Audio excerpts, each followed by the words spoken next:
오늘은 기다림이 아니라 살아감입니다 라는 제목으로 하나님의 말씀을 같이 나누기 원합니다. 믿음의 식구들이요, 우리 마음 가운데 왜 내 신앙은 제자리 걸음일까, 이런 생각이 불쑥불쑥 들어올 때가 있어요. 오늘은 우리가 이 말씀을 통해서 믿음은 기다림이 아니라 살아가는 것이다, 살아가는 것입니다, 이 마음으로 우리가 다시 한번 말씀으로 나아갈 수 있길 원합니다. 우리 마음 가운데 하나님을 기다려야 한다라고 생각하면 우리는 기도하고 하나님이 역사하실 때까지 계속해서 바라보고만 있는 거예요. 문제는 뭐냐 하면 주님을 기다리는데 내 인생의 문제가 해소되지 않는 거죠. 내 인생의 문제가 해결되지 않을 때 우리는 기다리는 신앙에 멈춰져 있으면 하나님이 나와 함께 하지 않나 봐, 하나님 나를 도와주시지 않는가 봐, 이런 쪽으로 마음이 치우칠 때가 있어요. 그러나 주님은 우리에게 말씀하시기를 기다리는 곳에서 서 있는 것이 아니라 이제 믿음의 발걸음을 내디뎌라, 이렇게 말씀합니다. 홍해바다 앞에 있을 때 주님은 모세를 향해서 뭐라고 말씀하십니까? 발을 내디드라, 이렇게 말하세요. 믿음의 발걸음을 내딛는 것은 우리의 불신앙이 아니라 성령의 인도하심을 따라 살아가는 것입니다. 초대교회는 하나님의 성령을 기다렸지만 하나님의 성령이 임하고 난 다음부터는 주의 말씀에 순종의 발걸음을 내딛었어요. 그래서 초대교회의 성도들은 주의 성령을 받은 이후에 주의 증인된 삶을 살아가게 된 거예요. 오늘 우리의 삶 가운데에서도 그저 하늘만 바라보고 기다리기만 하는 신앙이 아니라 내 인생에 하나님의 성령께서 친히 역동적으로 역사해 주시는 은혜의 삶이 될 수 있기를 원합니다. 하나님의 성령께서 우리 가운데 역사하실 때 우리의 마음이 변하게 되는데요, 나의 생각에서 이제 주의 나라를 보게 되는 거예요. 이전에는 어떻게 하면 내 인생의 문제가 해결될까? 어떻게 하면 내 인생의 부족함이 채워질까를 마음에 살펴봤다면, 이제는 하나님의 성령이 임하면 어떻게 하면 나를 통해서 하나님의 나라가 드러날까? 어떻게 하면 나를 통해서 예수 그리스도의 빛이 비춰질까? 내가 어떻게 하면 그리스도의 향기를 세상에 나타낼 수 있을까? 그것을 바라보는 시선으로 변하게 되는 것입니다. 오늘 이 누가복음과 사도행전은 한 수신자를 향해서 이 편지가 기록되어 있는데요, 1절에 보면 데오빌로가 나타나고 있어요. 그런데 우리가 이 데오빌로의 의미를 조금 살펴봐야 하는데요, 데오빌로는 조금 특별한 의미를 가지고 있습니다. 하나님의 사랑을 받은 자, 하나님의 친구가 된 자, 바로 이 데오빌로의 의미는 그런 의미예요. 물론 이것은 가깝게는 이 관리를 향해서, 데오빌로 각하를 향해서 쓴 서신이기도 하지만 조금 넓게 하나님 나라를 바라보면 하나님의 사랑을 받은 우리에게 동일하게 이 서신이 전해지고 있는 것입니다. 이 서신을 통해서 누가가 말씀하고 싶었던 것은 이거예요. 이 땅에 우리의 구원자로 예수 그리스도께서 오셨고, 예수께서 십자가 죽음과 부활로 우리에게 영원한 소망을 주셨음을 이 데오빌로에게 쓰는 서신을 통해서 우리에게 가르쳐주고 싶은 거죠. 믿음의 식구들이요, 우리는 어떤 것을 나타내는 삶을 살고 싶습니까? 세상 사람들은 나의 잘됨과 나의 능력을 나타내고 싶어 하죠. 그러나 주님으로 주인된 자들은 내가 아니라 하나님의 나라를 나타내는 삶을 원하고 있는 거예요. 하나님의 나라를 나타내는 삶은 대단한 삶이 아니라 성령의 인도함을 받는 삶이에요. 오늘을 살아가면서 내가 주의 몸된 교회로서 또 그리스도인으로 살아갈 때 주님은 우리를 통해서 하나님의 나라가 나타나게 하여 주실 것입니다. 오늘 이 본문을 통해서 사람들의 삶이 변화된 것을 보여주고 있는데요. 성경이 하나의 옛 이야기로, 내가 아는 성경 지식으로 머물러 있다면 그 성경은 우리를 변화시키지 못할 거예요. 그러나 하나님의 말씀이 생명력 있고 살아있는 말씀으로 우리가 믿는다면, 그 말씀 가운데 하나님의 성령께서 친히 역사해 주셔서 그 말씀을 우리가 깨닫게 하여 주신다면, 이제 우리는 하나님의 말씀을 통해서 마치 보지 않은 것을 볼 수 있는 믿음의 눈을 갖게 될 줄로 믿습니다. 오늘 이 누가복음을 시작하면서도 이렇게 표현하고 있어요. 1절에 보면 우리 중에 이루어진 사실에 대하여 처음부터 목격자와 말씀에 일꾼된 자들이 전하여 준 그대로 내력을 저술하려고 붓을 든 사람이 많았다. 그 시대에 예수 그리스도의 복음을 전하려고 이 붓을 든 사람들이 참 많았다, 이렇게 말하고 있는 거죠. 그 중에 한 사람이 누굴까요? 오늘 누가복음과 사도행전을 기록한 누가죠. 그는 3절에 보면 그 모든 일을 근원부터 자세히 미루어 나도 데오빌로 각하에게 차례대로 써 보내는 것이 좋은 줄 알았노니 이는 각하가 알고 있는 바를 더 확실하게 하려 함이니라. 이 서신이 전해진 이유는 하나님의 말씀을 더 확실하게 깨닫게 하여 주기 위함입니다. 오늘 우리가 예수 그리스도를 믿게 된 것도 먼저는 우리가 구원받기 위함이지만, 우리를 통해서 하나님의 복음이 더 확실하게 전해지기 위함인 줄로 믿습니다. 저는 이 말씀을 같이 한 주 동안 준비하면서 우리를 다산동행교회로 불러주신 이유를 깨닫게 됐어요. 여러분, 우리가 다산동행교회로 부름받은 이유가 무엇일까요?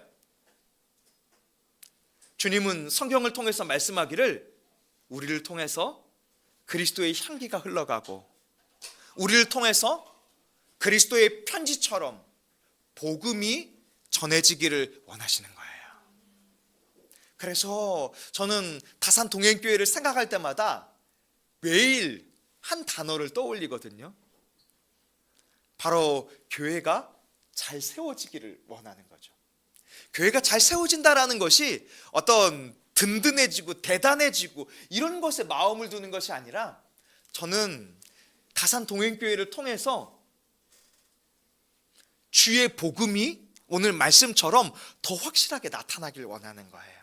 다산동행교회를 통해서 주의 복음이 잃어버린 영혼들에게 더 확실하게 전해지고, 또 그리스도의 제자가 우리 믿음의 자녀들 가운데 일어날 수 있게 되는 것, 그것이 복된 삶인 줄로 믿습니다. 오늘 누가복음은 이 누가복음을 통해서 예수께서 택하신 사도들에게 성령으로 명하시고 승천하신 날까지의 일을 기록했다라고 사도행전의 누가는 말하고 있어요. 그러면서 3절에 보면 예수께서 고난받으신 후에 그들에게 확실한 많은 증거로 친히 살아계심을 나타내셨다. 여러분, 몇 주 동안 우리가 누가복음 24장의 말씀을 나눴던 것을 기억하십니까? 주님이 부활하셔서 제일 먼저 부활 소식을 전해준 자들이 누군지 기억하세요? 막달라 마리아와 여인들, 그리고 엠마오로 가는 두 제자들에게 주님이 나타나 주셔서 하나님의 말씀을 통해서 그들의 마음이 뜨거워지게 하여 주시고 영적인 눈이 떠져서 부활하신 예수 그리스도를 볼 수 있게 해주셨잖아요. 제자들이 모여 있을 때 그들에게 주님이 뭐라고 말씀하셨습니까? 너희에게 평강이 있을지어다. 의심 많았던 도마에게도 나타나셔서 도마야, 내 손의 못자국과 내 발의 못자국을 보고 믿음 없는 자가 되지 말고 믿는 자가 되라. 그러나 보지 않고 믿는 자가 더 복되다, 이렇게 말씀해 주셨죠. 오늘 우리는 예수 그리스도의 부활을 직접 본 것은 아니지만 하나님의 말씀을 통해서 또 그 말씀 가운데 주신 하나님의 성령의 감동하심을 통해서 우리는 믿음으로 예수 그리스도의 십자가 죽음과 부활을 목격한 자가 된 줄로 믿습니다. 주님은 오늘 이 예수 그리스도의 십자가 복음을 전해주신 그들에게 4절에 보면 아버지께서 약속하신 것을 기다리라 이렇게 명령했어요. 예루살렘을 떠나지 말고 하나님의 성령께서 임하여 주시기를, 보혜사 하나님의 성령께서 무리 가운데 임하게 하여 주시기를 기다리라 이렇게 말하고 있어요. 그리고 하나님의 성령이 제자들에게 임했을 때 주님은 이런 약속이 이루어질 것을 5절에 선포하고 계세요. 5절에 보면 요한은 물로 세례를 베풀었으나 너희는 몇 날이 못되어 성령으로 세례를 받으리라. 믿음의 식구들이여, 성령으로 세례를 받는다는 것이 어떤 의미일까요? 요한의 세례는 조금 쉬워요. 요한의 세례는 물로 세례를 주는 것과 같이 종교적인 의식이 담겨져 있죠. 그러나 하나님의 성령으로 세례를 받는 것은 어떤 의미일까요? 성경의 의미는 이런 것입니다. 마치 사람이 물에 푹 잠기는 것처럼 성령에 푹 잠긴 상태, 그것이 바로 성령으로 세례를 받는 것이다 이렇게 말씀하고 있어요. 믿음의 식구들이여, 우리는 하나님의 성령의 세례를 받았을까요? 못 받았을까요? 우리는 이미 하나님의 성령으로 세례를 받은 자들입니다. 그러니 더 이상 예루살렘에서 하나님의 성령이 임하기를 기다릴 이유가 없는 거예요. 우리는 이미 하나님의 성령으로 임하여 주시고 성령으로 세례를 받아서 이미 그리스도의 사람으로 온전히 세워진 자들인 줄로 믿습니다. 또 성령으로 세례를 받는다는 것은 이런 의미예요. 이제는 내가 죽고 내 안에 예수 그리스도로 말미암아 사는 거예요. 나의 삶의 주인이 내가 아니라 예수 그리스도로 바뀌는 것입니다. 그리고 하나님의 성령께서 우리를 온전히 지배하시고 온전히 다스려 주시는 상태, 그것이 바로 성령의 세례를 받은 자들입니다. 그런데 이렇게 예수 그리스도를 믿고 하나님의 성령으로 임했음에도 불구하고 여러분, 우리가 믿음으로 살아가지 못할 때가 덜어 있어요. 분명히 믿기는 믿는데 삶의 방향이 잘못되었을 때도 있는 것 같습니다. 생명력 있는 믿음은 삶의 방향이 우리가 가야 할 방향으로 맞춰져 있어야 해요. 성령이 임한 자들의 삶의 방향은 나의 방향이 아니라 성령이 인도하시는 하나님의 나라를 바라보며 살아가는 자들입니다. 그때 제자들은 그것을 이해하지 못하고 6절에 이렇게 예수님께 묻습니다. 주께서 이스라엘 나라를 회복하심이 이때이니까. 여러분, 예수님은 하나님의 나라를 이야기하고 있는데 제자들은 어떤 나라를 이야기하고 있어요? 이스라엘 나라. 주님은 하늘을 이야기하고 있는데 제자들은 땅을 보고 있는 거예요. 여러분, 이 모습이 우리의 모습과 너무나 닮아 있어요. 주님은 예수 그리스도로 말미암아서 하나님의 나라를 바라보라, 하나님의 성령의 인도하심을 구하라 이렇게 말씀하고 있는데 우리는 여전히 내가 무엇을 먹을까, 무엇을 입을까 근심하고 삶의 문제에 묶여서 살아가는 것처럼 보여요. 우리의 관심이 내 인생의 문제, 나의 고통의 문제를 해결하는 것에 있는 거예요. 주님은 오늘 성령이 임한 자는 더 이상 나의 문제에 얽매이는 자가 아니다 이렇게 말하고 있어요. 나의 문제가 아니라 바로 주의 나라를 바라볼 수 있는 그 사람이 하나님의 성령의 인도함을 받는 자다라고 말하고 있는 것입니다. 오늘 우리가 예수 그리스도를 믿어 하나님의 성령과 함께하는 자라면 우리는 이제 나의 회복을 넘어서 이 땅에 임할 하나님의 나라를 바라볼 수 있어야 해요. 여러분, 우리에게 임한 하나님의 나라는 우리가 어떤 곳을 향하길 원하실까요?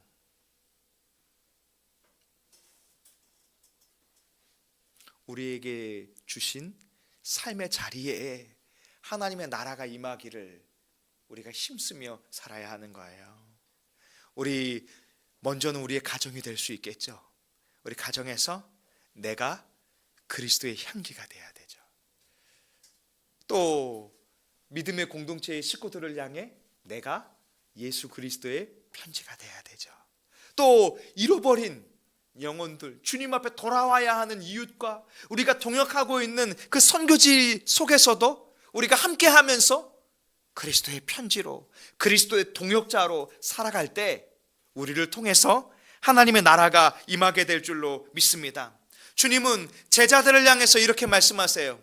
7절에 보면 때와 시기는 아버지께서 자기의 권한에 두셨으니 너희가 알 바가 아니니라. 언제 하나님의 나라가 올 것인지 그때의 마음을 두는 것이 아니라 너희에게 임한 하나님의 성령을 통해서 어떻게 살아가야 할 것인가, 거기에 마음을 두라 이렇게 말합니다. 8절에 보면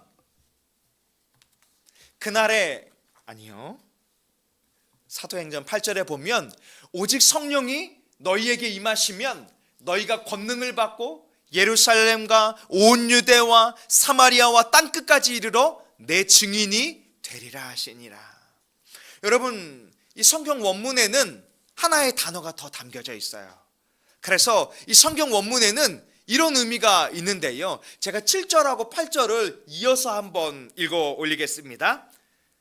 이르시되 때와 시기는 아버지께서 자기의 권한에 두셨으니 너희가 알 바가 아니요 그러나 오직 성령이 너희에게 임하시면 너희가 권능을 받고 예루살렘과 온 유대와 사마리아와 땅끝까지 이르러 내 증인이 되리라. 너희가 머물러 서서 그때가 언제인지만 생각할 것이 아니라 하나님의 성령이 너희에게 임할 것인데, 하나님의 성령이 임해서 너희가 권능을 받는다면 이제 내 증인으로 살아가라. 그리스도의 편지로 살아가라. 그리스도의 향기로 살아가라. 이렇게 말씀하고 있는 것입니다. 하나님의 성령이 우리에게 임하면 우리의 삶의 방향이 바뀌게 될 겁니다. 세상에 살지만 세상을 향한 삶의 방향이 아니에요. 세상에 살지만 세상에 임하게 되는 하나님의 나라에 우리의 삶의 방향을 두고 살아가게 되는 것입니다. 주의 성령이 임하면 우리의 말이 달라지게 돼 있어요. 주의 성령이 임하면 우리의 가치관이 바뀌어요. 주의 성령이 임하면 우리의 삶의 목적이 바뀌게 됩니다. 그러니 성령이 임함 그리스도인의 삶으로 우리가 살아갈 때 우리가 하고 싶어서 그런 것이 아니라 당연히 우리를 통해서 그리스도의 향기가 나타나게 될 줄로 믿습니다. 성령은 어떤 감정이 아니에요. 어떤 힘이 아니에요. 우리에게 뜨거워지는 마음이 있으면 내 안에 성령이 뜨겁게 임했구나 이렇게 생각하고, 또 내 안에 마음이 식어지면 성령이 나와 함께 해주시지 않나 봐. 여러분, 이렇게 성령을 하나의 감정을 주는 분으로 제한한다면 아직 성령에 대한 시야가 열리지 않은 것입니다. 우리가 성령을 말할 때 성령은 그런 것이 아니에요. 오히려 성령이 우리에게 임하면 우리는 세상이 감당할 수 없는 담대함을 얻게 될 것입니다. 어떠한 상황 속에서도 예수 그리스도를 증거할 수 있는 힘을 갖게 되는 거예요. 여러분, 하나님의 성령이 우리 안에 임하시면 내가 피하고 싶은 곳, 내가 가기 싫고 내가 상처받았던 그곳을 향해서 걸어가서 복음을 전할 수 있는 힘이 생기게 되는 것입니다. 믿음의 식구들이요, 광야와 같은 삶을 살아가고 계십니까? 내가 아무것도 할 수 없어서 그 자리에 서 있어야만 할 것 같은 마음을 가지고 계십니까? 그때 우리는 기억해야 합니다. 나를 향한 주의 약속과 내게 임하신 하나님의 성령을 기억하고 이제 우리가 나의 회복을 넘어서 하나님 나라가 이 땅에 임할 것을 소망하는 믿음의 삶으로 나아갈 수 있기를 원합니다. 이사야는 이렇게 말했어요. 마침내 위에서부터 영을 우리에게 부어주시리니 광야가 아름다운 밭이 되며 아름다운 밭을 숲으로 여기게 되리라. 하나님의 성령이 임하시면 그곳이 광야일지언정 주님은 아름다운 밭으로 만들어 주실 거예요. 또 아름다운 밭은 이 한 모퉁이로 끝나는 것이 아니라 숲을 이루게 될 것입니다. 여러분, 우리는 주님이 우리를 통해서 어떻게 일하실지 모르죠. 우리의 가정을 통해서 어떻게 일하실 줄 모르죠. 우리 다산 동행교회를 통해서 주님은 어떻게 주의 나라를 이루어 가실지 모르죠. 그러나 우리가 주의 성령을 인도하며 살아갈 때 주님은 우리가 생각하는 이 작은 이 밭으로 멈추지 않게 하여 주시고 우리가 마치 주의 숲이 되어서 저 새들도 또 동물들도 깃들어 살 수 있는 것처럼 우리 다산 동행교회 주의 몸된 교회를 통해서 은혜의 강물이 흘러가서 많은 이들이 회복되고 돌아오게 되는 역사가 있게 될 줄로 믿습니다. 오늘 저는 이 말씀 가운데 우리 식구들에게 묻고 싶어요. 내가 가야 할 나의 예루살렘, 나의 유대, 나의 사마리아, 나의 땅끝은 어디에 있을까요? 지금 나는 이 생명의 복음을 내 안에 감추고 살아갈까요? 아니면 나를 통해서 주의 복음이 흘러가고 있을까요? 주님이 원하시는 부활의 증인은 하늘만 쳐다보는 사람이 아니라 주의 복음을 흘려보내는 사람이에요. 여러분의 일터에서, 여러분의 학교에서, 여러분의 가정에서 그 복음이 흘러가고 나타나며 주님이 전해져야 하는 것입니다. 오늘 주님이 이 말씀을 마치시고 9절에 보면 그들이 보는데 올려져 가는데요, 구름이 가리어서 예수님이 하나님 보좌 우편에 가시는 것이 제자들에게 더 이상 보이지 않아요. 그때 제자들이 하늘을 쳐다보고 있는데 두 천사들이 그들 곁에 서서 이렇게 외칩니다. 갈릴리 사람들아, 어찌하여 서서 하늘을 쳐다보느냐? 너희 가운데 하늘로 올려지신 이 예수는 하늘로 가심을 본 그대로 오시리라 하였느니라. 이 말씀을 우리식으로 표현하면 이런 거예요. 믿음의 식구들이요, 어찌하여 하나님 나라를 바라보겠다고 하늘만 보고 있습니까? 이 땅에 임한 하나님의 나라로 살아가야 합니다. 이 이야기를 천사들이 제자들에게 하고 있는 것입니다. 예수님은 누가복음 12장에 등장하는 어리석은 부자 이야기를 통해서 우리가 이 땅에서 어떻게 하나님의 나라로 살아갈 것인가를 말씀해 주시는데요, 누가복음 12장 16절에 보면 한 부자가 소출이 풍성했어요. 이 부자가 이르기를 내 모든 곡식과 물건을 이 창고에 쌓아두기를 원합니다.